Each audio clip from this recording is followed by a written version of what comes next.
Hello friends, welcome back to Cossy's Arsenal podcast. My name is Cossy. Good morning, good afternoon, good evening, wherever you are in all parts of the world. Welcome back to the channel. Welcome back to a brand new video.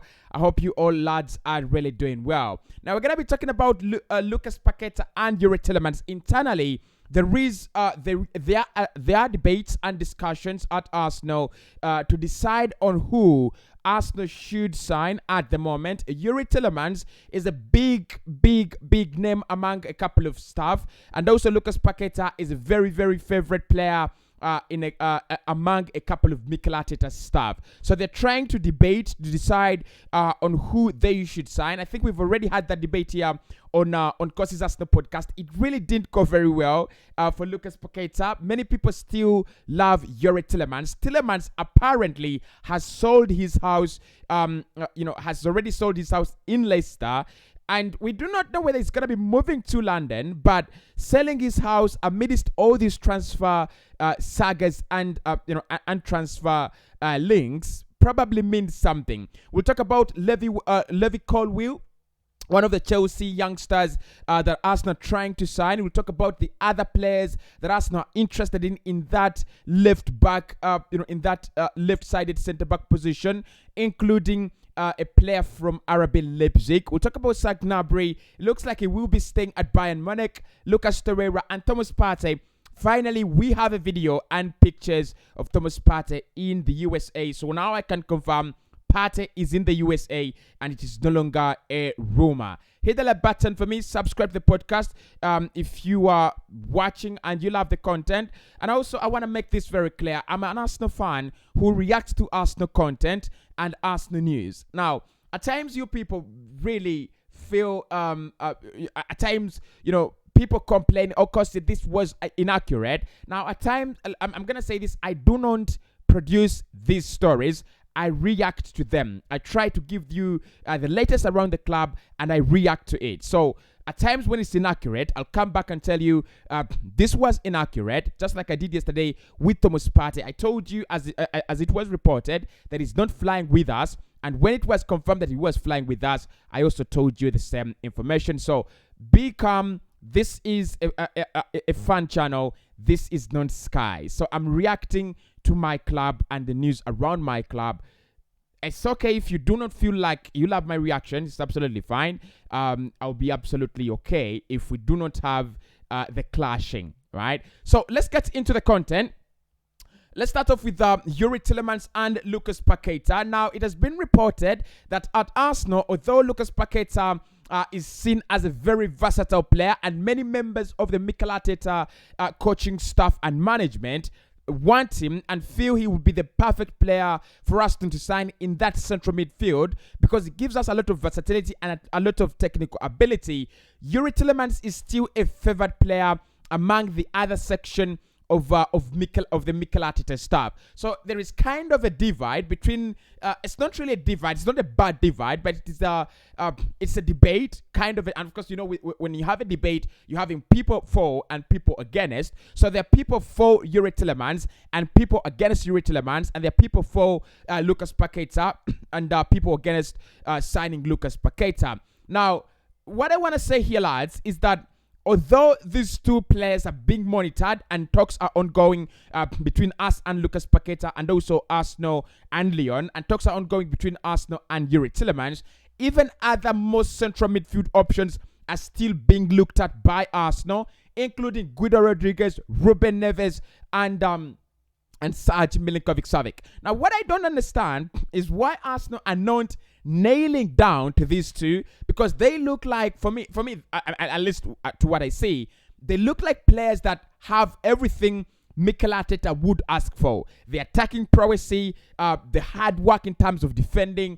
and also that natural ability and talent. They just have it. Now, I don't understand why Mikel is still very skeptical about trusting them, and he feels he should be looking at other options. But Lucas Paqueta at the moment, as things have been reported, has moved up the rank ahead of the likes of Ruben Neves, Serge Milinkovic-Savic, and Guido Rodriguez. He's second in terms of priority, and Youri Tielemans, of course, is still number one in terms of priority. So there is kind of a divide, and also there is a very huge not really link, but hint that has been dropped by Yuri Tillemans. I spoke about this yesterday in the evening. Yuri Tillemans has put his house on sale. Now, when a player puts his house on sale, it could be because players are also just like other people. It could be for a couple of reasons. You could have him, wanting to shift to a better area, or probably has problems, or probably is planning on having a family, and he wants more space. Or he wants a place that is a little bit more quiet. But also, in the transfer summer, when a player switches locations or plans to switch location, then we have got to ask a couple of questions. Why at this time? So look, so Yuri Tillemans has reportedly put his house on sale. Many people have already included the phrase that is moving to London. There is nothing that confirms that he's moving to London. But what I can say is that there is now, we are starting to confirm that Yuri Tillemans' house is on sale, and probably this is kind of a hint on his move. Personally, I believe unless Arsenal sign another midfielder, and I see it with my own eyes, I think Yuri Tillemans will be an Arsenal player this summer. It's one that I'll be very, very surprised if it doesn't happen. And I'm also of the view that Arsenal could sign Lucas Paqueta and Yuri Tillemans. Paqueta can play on that forward line. He's very, very happy to play as a left attacking midfielder, as a right attacking midfielder. He's very, very happy. And I think with Mikel Arteta, there is no shame in him playing Lucas Paqueta out wide, because we've seen it with Emile Smith-Rowe, and it has actually worked out very, very well. Smith-Rowe playing as part of the front three. And we've seen the numbers, very, very good. 10 goals last campaign and a couple of few assists. So if you add a player like Lucas Paqueta on the left and probably Saka on the right, down through the middle is Gabriel Jesus, you could get a lot of creativity in that team. Of course, we know Mikel Arteta is trying to create a team where goals are spread out. Strikers can score, wingers can score, midfielders can score. And Lucas Paqueta is one of those midfielders that is going to guarantee you a lot of goals per campaign. Now, moving on to the other story that I wanted just to give you a little update about is Thomas Partey with my own eyes. And I cannot play the video because it could be copyrighted. And I do not own the copyright. So I do not own the video. I was not there in the USA. But there is a video that has been shown Thomas Partey traveling with Arsenal in the US. So it is now confirmed. I can confirm Thomas Partey is in the US. This information breaks and nullifies all the information that I've given you about Thomas Partey not flying to the UK and to the USA. Thomas Partey flying, but no pictures and appearances in videos. This information nullifies all that, and I will confirm now, and I can confirm Partey is in the US. With Arsenal. Well, now all those talks of his being guarded by heavy security and everything, I will not react to that. But what I can confirm, Arsenal are with Thomas Partey, and Partey is with Arsenal in the USA. Now, moving on to the Serge Gnabry saga, just like the Rafinha one is over, it looks like the Serge Gnabry saga is also over as well. Serge Gnabry is very close to agreeing a new contract at Bayern Munich. Bayern believe this one is going to get done very, very quickly. Now, Chelsea have been, of course, in contention to sign the player. Arsenal never interested, according to Fabrizio Romano.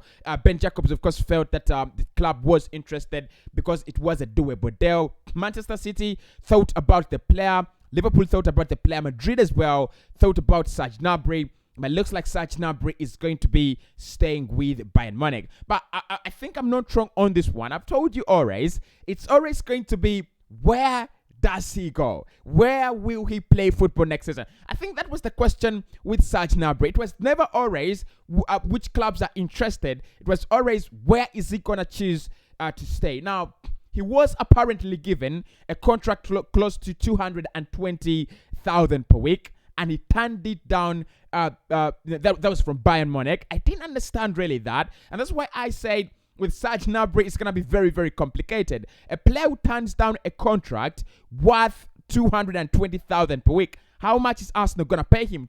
250, 300. I don't see that happen. So with Thomas Partey and Gabriel Jesus already earning 200,000, I think Arsenal will not be adding another player in that region. If you look at the players we are looking at, the likes of Lucas Paqueta could be the most expensive, by the way, and could earn probably just 150,000 per week. So Serge Gnabry staying at Bayern, in my opinion, no surprises here for me. Absolutely no surprises here for me. So he stays, and he will sign a new contract, I think, until 2025. Yeah, I mean, it would have been very, very good to see Arsenal sign him, just like Raheem Sterling. I think both players would have brought the same kind of element to that Arsenal young team: experience, pedigree, with winning mentality, and that kind of motivation and drive, but also that extra quality that can match up the enemies like Tottenham, Chelsea, United, and Liverpool. You just want that extra quality that players like Raheem Sterling and Serge Gnabry provide you with. But Gnabry staying at Bayern, for me, no surprise. They've signed in Mane. Serge Gnabry is a very, very important player for them, and I think it's gonna go on to become one of the greatest for them, if probably not of all time, but in the next 5 years he will do very, very well. I think. Now, Lucas Torreira as well. Lucas Torreira is very, very close to joining Valencia. They have an agreement with Valencia. His agent came out and confirmed yesterday that they have an agreement with Valencia. However, at the moment, they do not have an agreement with Arsenal. Mikel Arteta has taken Lucas Torreira to the USA and is trying to view him and observe him, throughout preseason. Now, my question with Lucas Torreira, because I love him as a player, you know that, is if Mikel Arteta gave him a chance, would he be very, very open to staying at the Emirates Stadium? That is number one. And also, if he stays, then what kind of role is he gonna play? Can he play in that single midfield pivot? Can he play as a single pivot, as a single defensive midfielder? I don't see that in him. I think at times I do underestimate him, by the way, despite the fact that I love him a lot. At times I do underestimate him. But I think aside that, it's not a very, very bad player. He's not a very bad defensive midfielder. So Gennaro Gattuso is 100% interested in the player and would love to sign him this summer. They feel the 15 million euros Arsenal is asking is quite a little bit high. So they could be they would want to pay around 8 to 10 million, I think, euros. I don't know whether Arsenal will accept that. But then if he stays, and he stays as a backup to Thomas Partey, I will be fine with that as well. I will definitely be fine with that. So finally, Arsenal are looking at a player who can back up Gabriel. Back up Gabriel Magalhaes. We are looking at Lewy Colwill at Chelsea. Now, Lewy Colwill is one of those young, talented, full centre backs. I think in the world, Chelsea could be willing to let him go, according to Fabrizio Romano. And one of my best content creators, Jim Lawrence Alcott, was saying, this is so dumb from Chelsea, right? But so Lewy Colwill, I don't know how much Chelsea would ask for, and I don't know whether they would sell to Arsenal. But is viewed as one of the players that can back up Gabriel Magalhaes. We're also looking at Josko Gvardiol from RB Leipzig, and we're also looking at another player. The name is so hard, at Shakhtar Donetsk. The name is Mikola Matvienko. I think that's the word. Mikola Matvienko. That is the player. This is the other player Arsenal looking at. I think the difference between all of them is that Mikola Matvienko has the ability to play across that back line. He's played as a right back. He's played as a right-sided centre back. He's also played as a left-sided centre back and a left back as well. He would cost around 11 million euros. I don't know how much Lewy Colwill would cost, and I don't know how much Josko Gvardiol would cost, but it is now very clear that Arsenal are looking at a left-sided centre back to back up Gabriel Magalhaes. And Mikel Arteta wants 2 players per position.